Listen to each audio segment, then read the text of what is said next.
Hey guys, it's Matthew Park from Happy Owl here, and today I want to talk about something very brief. A lot of people are wondering what are some of the easier classes you can take at UChicago. Because, granted, if you're going to be studying for any major, it's almost guaranteed that you're going to have some hard classes, but I think when it comes to at least the common core, the core requirements that UChicago is known for, there are definitely ways around that. There are definitely ways to take easier classes.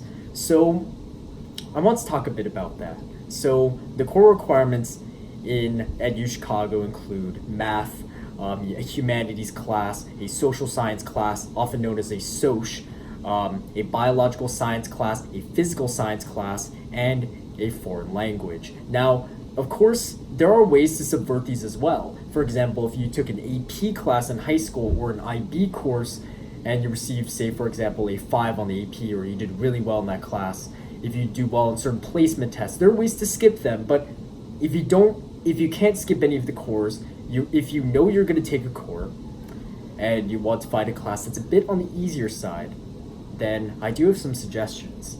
So firstly, for math, it is always possible to go a level below your placement level. That is always possible. So for example, let's say you were good enough at math to place yourself in, say, math 161, but you want to take things a bit easier and you want to go to 151, do the 150s like I did, or even do the 130s. Some people do the 130s. And so it all depends on, what you're looking for. If you want to challenge yourself in math, this isn't the right place for that. But if you just want to get math out of the way and you don't want to ever touch it again, I definitely would recommend the 131 track, the Intro to Calculus track. Next, physical sciences. This is a big one. So many kids at UChicago fall under the trap of taking chemistry or physics, general chemistry, also known as Gen Chem, and for some people it is necessary. If you're doing pre-med, for example, or if you're majoring in something like biochem, then yes, you should absolutely take these classes. But again, if you're not a big STEM person and you want to get science out of the way, I would highly suggest one of two things. One is global warming. A lot of kids at UChicago who want to find an easier physical science class took global warming and really liked it. I personally didn't take this, so I can't speak too much on it, but I have heard good things about it. The second option is astronomy, and that's the path I took. Now, what is astronomy about? Well, basically, we talk about a few things. We talk about how atoms first formed after the Big Bang. We talked about the formation of hydrogen and helium, the distance between stars, how solar systems are formed, and it's quite fascinating stuff. So, from my experience, we had a really good professor. His name is Edward Kolb, also known as Rocky Kolb. And, not only was it fairly easy, the math wasn't too intense, the labs weren't too hard, it was a very easygoing class, but it was also a lot of fun. So it's fascinating and easy at the same time. So if you want to find the perfect balance when it comes to physical sciences, I highly suggest astronomy. It's one of the best decisions I ever made to take astronomy. Next is the biological sciences. Now, I don't have too much to say on this. I took one biological science core. I haven't taken my second class yet, but I had someone named Amir Fazi, and he was really good.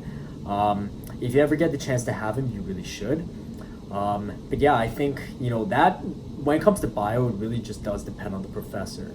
Same for your social class, for your social sciences class, your soc. I personally had a very easy soc class. I took power identity resistance, which is one of several soc classes you can take. And I would say, when I took it, I had someone named Mara Caden.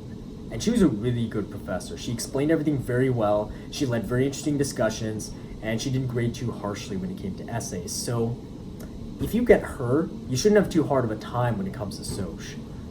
If you end up not taking power identity resistance, then whether it's easy or not really just depends on you. So for example, a class like mine, for example, from what I've heard, is more conceptually hard. But say something like classics, maybe not as conceptually hard, but more reading. So it really just depends on what you're looking for. But lastly, foreign languages.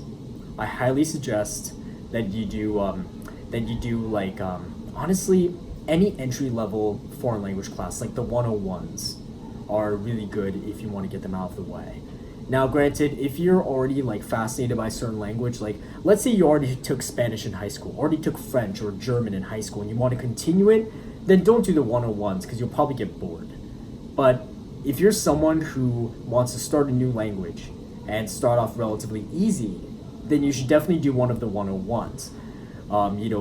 These will be the kind of classes where you have to memorize some vocab here and there, but none of it is conceptually hard. It's all very, very friendly, slower paced. It's definitely going to be something that you won't regret. So I guess, yeah, that's it. If you want to easier core classes, everyone has taken a different path, and some people have had different experiences than me, but I really hope that whatever you do, if you go to the University of Chicago, I wish you the best of luck.